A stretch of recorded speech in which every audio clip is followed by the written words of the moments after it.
People will always treat you based on how you carry yourself. If you want respect, you have to command it, not beg for it, and that begins with your attitude. Today, I'm breaking down 10 attitudes that separate those who blend in from those who stand out, those who are overlooked from those who are remembered. These are not just habits. They are signals that you are strong, unshakable, and someone who demands respect the moment you walk into a room. Respect is never asked for, it's projected. When you walk into a room, before you even open your mouth, people are already forming judgments about you. They pick up on the way you carry yourself, the way you stand, the way your eyes meet theirs, and the energy you bring. Respect is not about demanding attention, raising your voice, or forcing people to acknowledge you. It's about projecting something within yourself so clearly that people can't help but notice it. Think about the people you naturally respect without them ever needing to prove anything.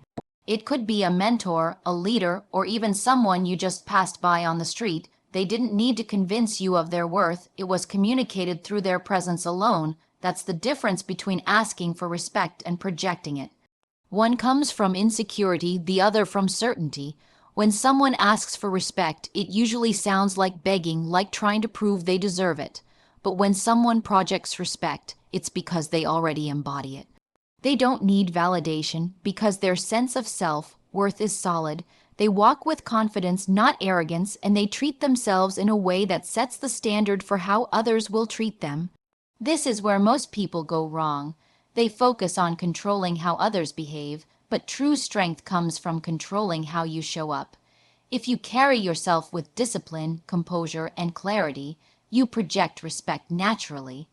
People are drawn to certainty, and when you know who you are and what you stand for, that certainty radiates without effort. Projecting respect also means living with integrity. If your words and actions don't align, people will sense it instantly. Respect is destroyed when there's a disconnect between what you say and what you do. The most powerful individuals are the ones who don't just talk about strength, discipline, or confidence. They live it day in and day out.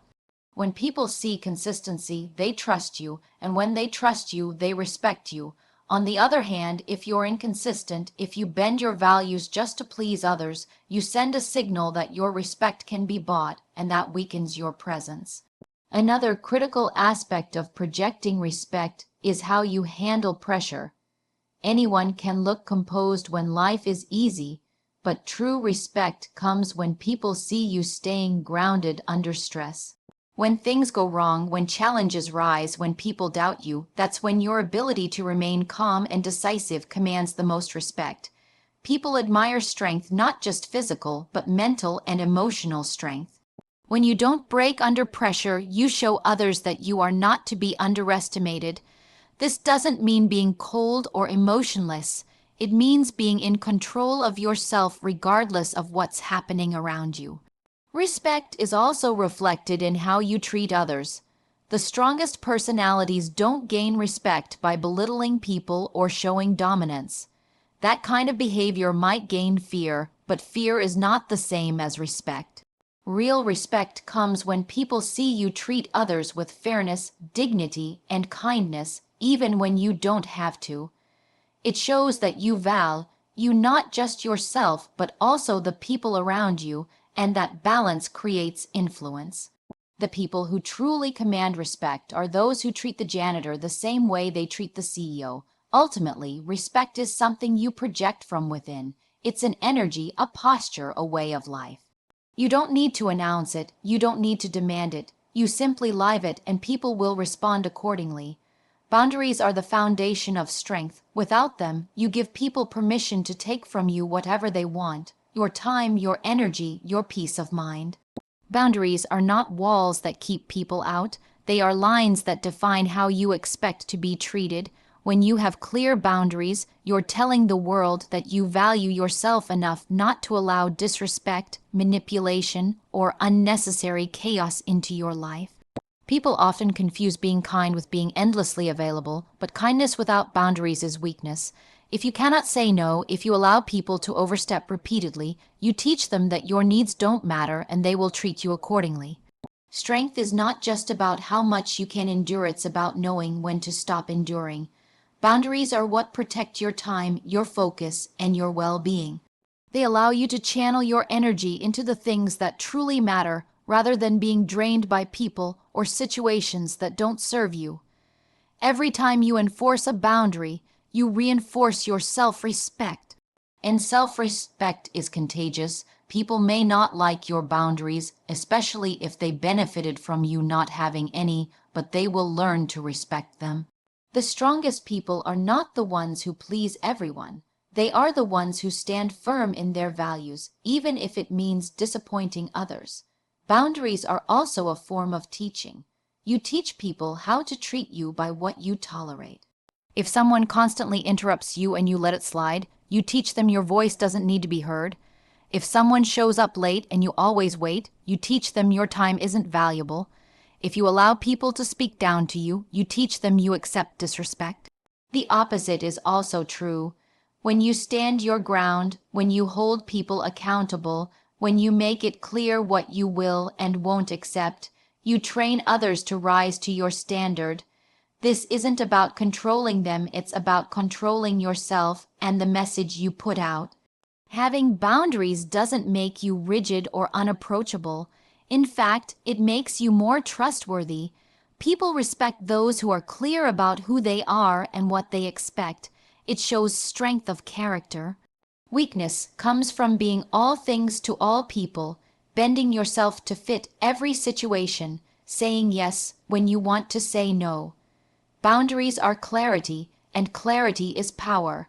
When people know where you stand, they know how to approach you, and that creates stronger, healthier relationships.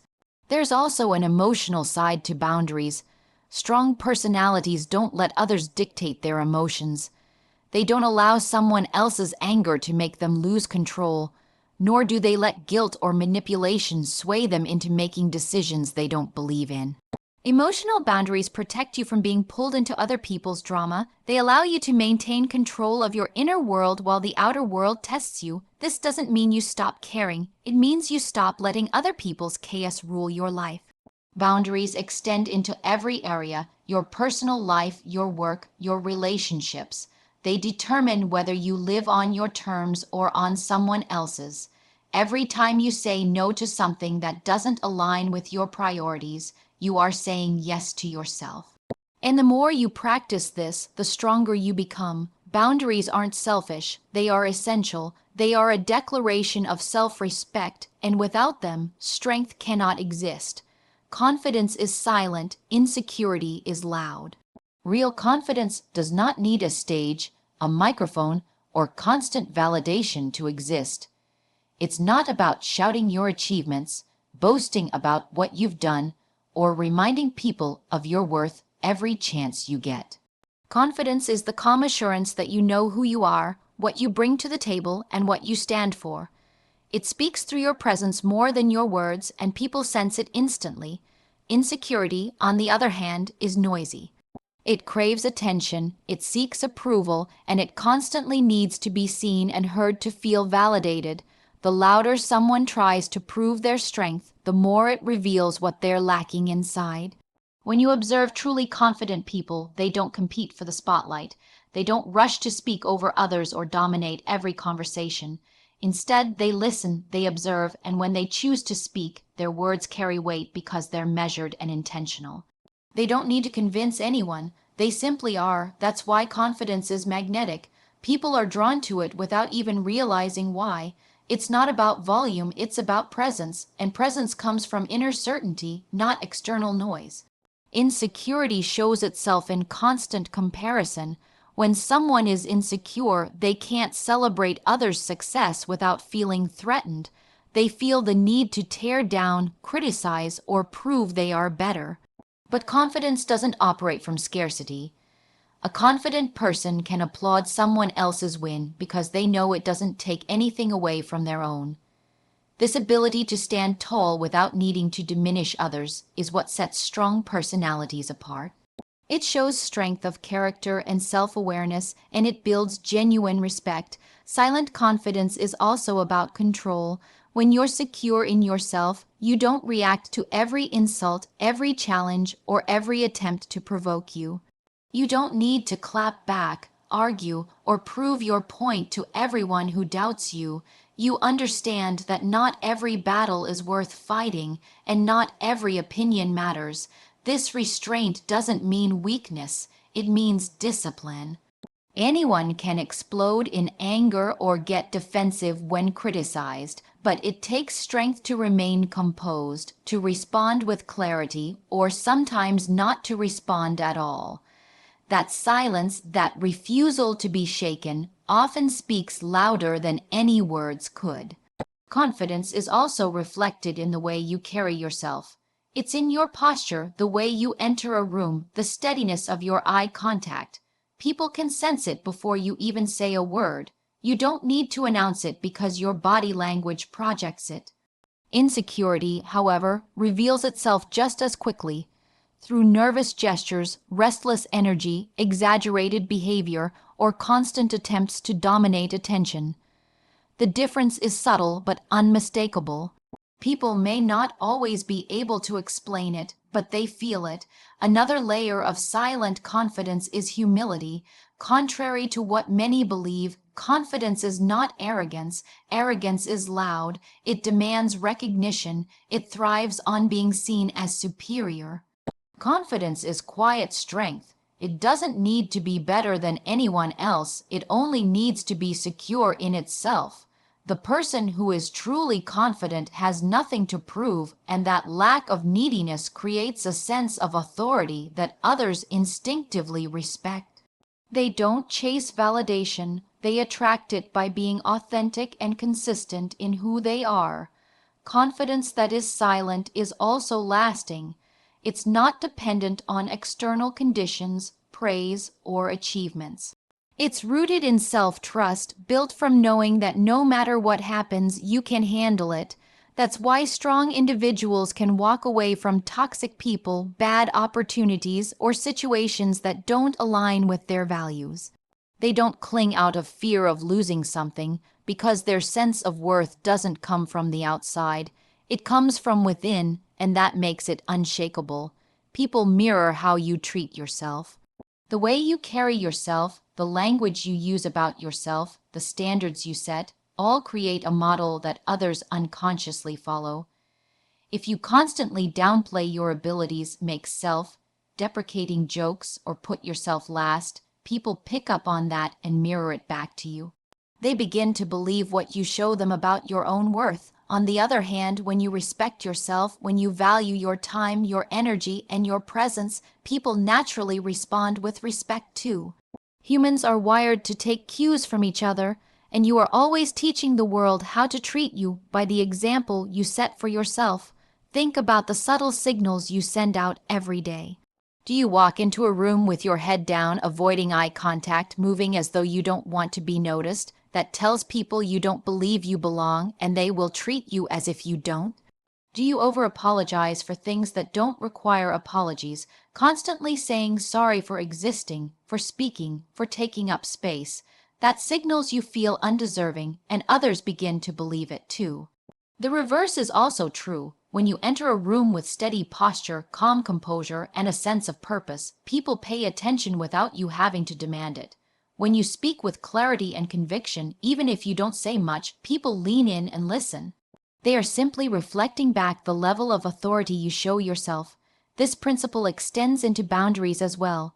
If you allow others to walk over you, if you tolerate lateness, broken promises, or disrespect, you teach them that's acceptable behavior. You've given them the script, and they'll keep following it until you change it. But when you set standards, when you make it clear what you will and won't allow, others rise to meet it. It might cause some friction at first, especially from those who benefited from your lack of self-respect, but ultimately they will adjust, or they'll remove themselves. Either way, you win because you've upheld your own value. Self-care also plays into this. How you look after your health, your mindset, your growth is another form of communication. If you neglect yourself, if you constantly put your well-being last, people will mirror that same neglect back to you. But if you invest in yourself mentally, physically, emotionally, you send a message that you matter and people treat you accordingly. It doesn't mean being selfish, it means being self-respecting. The people who command respect are those who treat themselves as worthy first. Others simply follow their lead. Even in conversations, the way you treat yourself sets the tone. If you constantly undermine your own words, saying things like, "I'm not sure if this makes sense," or "I might be wrong but," you plant seeds of doubt in others. But if you speak with clarity and own your perspective without needing to justify it, people take your words more seriously. You don't need to be perfect or always right. You just need to show that you value your own voice. Others will mirror that value back. It's important to realize that you are always teaching people how to interact with you. Every action, every reaction, every standard you enforce or let slide creates a mirror. If you project weakness, people will respond with dominance. If you project strength, they will respond with respect. If you show yourself care, others will care for you. It all begins with the relationship you have with yourself. When you hold yourself to a standard of dignity, discipline, and worth, people reflect that back without you having to ask for it. Authority comes from consistency, not force. Many people mistake authority for domination, thinking they must raise their voice, exert pressure, or constantly remind others of their position to gain influence. But true authority doesn't come from force. It comes from the steady reliability of your character and actions. When people know they can count on you to show up, to deliver, to uphold your standards, that consistency builds trust, and trust is the backbone of authority. Force may create temporary compliance, but consistency creates lasting respect. When you look at people who naturally command authority, they don't need to demand it. They've established a track record of being dependable. Their words match their actions, and their actions repeat over time until people know exactly what to expect from them. That predictability is powerful. It creates a sense of security because others don't have to question whether you mean what you say or whether you'll follow through. They already know you will. And when people believe in your reliability, they grant you authority without you having to push for it. Consistency is especially important in leadership. A leader who flips between moods, who is unpredictable, who treats people well one day and dismisses them the next, destroys authority. No one trusts a person who is inconsistent because instability makes people feel unsafe. On the other hand, when a leader enforces standards fairly and evenly, when they respond to challenges with steadiness instead of chaos, they become someone others want to follow. Authority thrives where there is reliability because people crave stability in uncertain environments. Force, on the other hand, is fragile. If you rely on intimidation, fear, or manipulation to assert authority, it will eventually collapse. People may comply in the moment, but the second the pressure disappears, so does their respect. Fear creates resistance, while consistency creates loyalty. Authority that endures is built not on making people feel small, but on showing them through repeated action that your presence carries weight, your word can be trusted, and your standards are unwavering. Another layer of consistency lies in your personal discipline. If you say you value honesty but lie when it's convenient, your authority disappears. If you demand respect but don't respect yourself, people won't take you seriously. If you want authority, you must live it every single day, not just when it's easy or when people are watching. True consistency is not selective. It shows up in both public and private moments. The more disciplined you are in maintaining your values, the stronger your authority becomes. Consistency also requires patience. Authority doesn't appear overnight. It's built brick by brick through daily choices, through showing up again and again, through proving your reliability over time. This is why shortcuts and quick fixes never last. You cannot fake authority. It is either earned through consistency or lost through inconsistency. The people who rise to positions of influence and stay there are the ones who understand that authority is a long game. They don't need to force it because their actions speak for them, and those actions compound with time.